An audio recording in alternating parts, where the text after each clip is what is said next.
Here's Brody Brazil.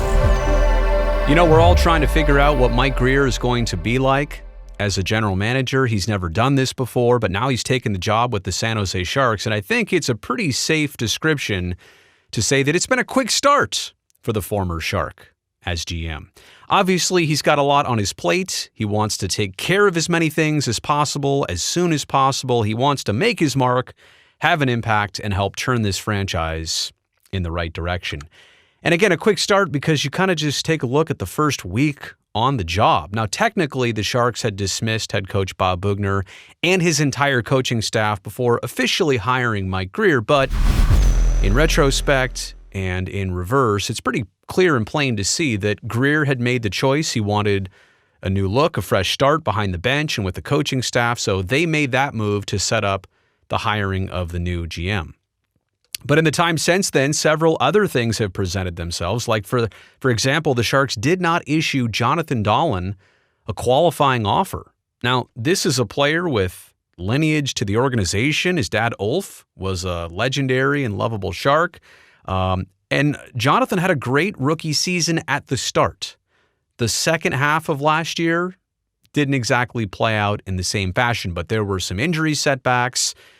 There were some games where he was a scratch, much more maybe than we know going on the inside. But from the outside looking in, there were a lot of people who were encouraged by the signs that Dahlen showed us and what he could potentially pan out to be over time. And I think there were a lot of Sharks fans who were just willing to be a little bit patient to see what he could be. Instead, without the qualifying offer, in about 48 hours from as I'm taping this right now, Jonathan Dahlen set to become a free agent in the NHL. We'll see if anybody else grabs onto him.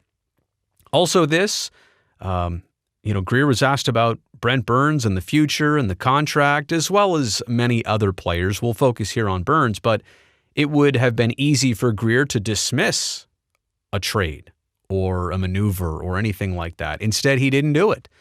Now, does that mean anything? Let's be very clear. No, not necessarily.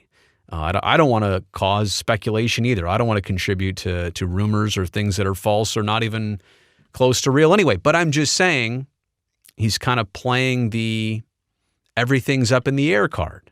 I think a lot of Sharks fans understand that to get in a different direction, he might have to make some drastic moves here.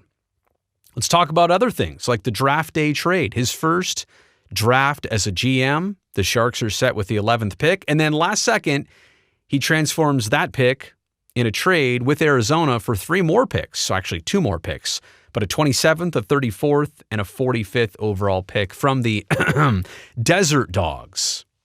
So, I understand what he was doing. They didn't have what they wanted at 11. They didn't get the opportunity they were hoping for. So they flip 11 for 3 other, close picks at the end of the first round and then obviously second round. So, that shows you that there's not the intimidation factor by Grier to jump in this new job, get your feet wet, and figure things out.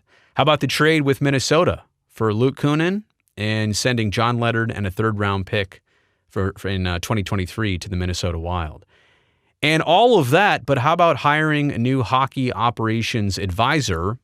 We'll get to that move in just a second, but first, it's the dismissal of Doug Wilson Jr., former director of scouting now for the San Jose Sharks. And I think Pierre LeBrun on Twitter, summed this up pretty quickly and concisely about Doug Wilson Jr.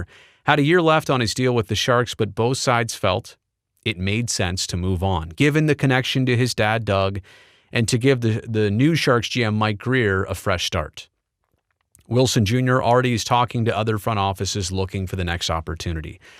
And I have to say, since the departure of Doug Wilson Sr., I've been wondering how this would play out for Doug Jr. in a sense that any next GM is going to be, something he can operate with. Let's be very clear. He'll be fine and do well and great at his job. There's no question about that. But how would that go when it was such a family tie to the prior person in that job? And, your dad was the one who built this team up, built this franchise up, and had so much success over the years. Now it's somebody else's job to kind of retool, maybe even tear some of that apart. it was going to be an interesting dynamic for Doug Wilson Jr. And I think the good news is, as he has learned the craft over the past, decade now that he's been around and got to witness his father, work the job firsthand, I think he'll be in great shape, well regarded across the hockey community, plenty of connections. And I do, for him, hope that next opportunity comes sooner than later. This is one I'd been wondering how this would be handled, but this is a fairly major move inside the organization. It was something, again, I was just curious to see how it would shake out.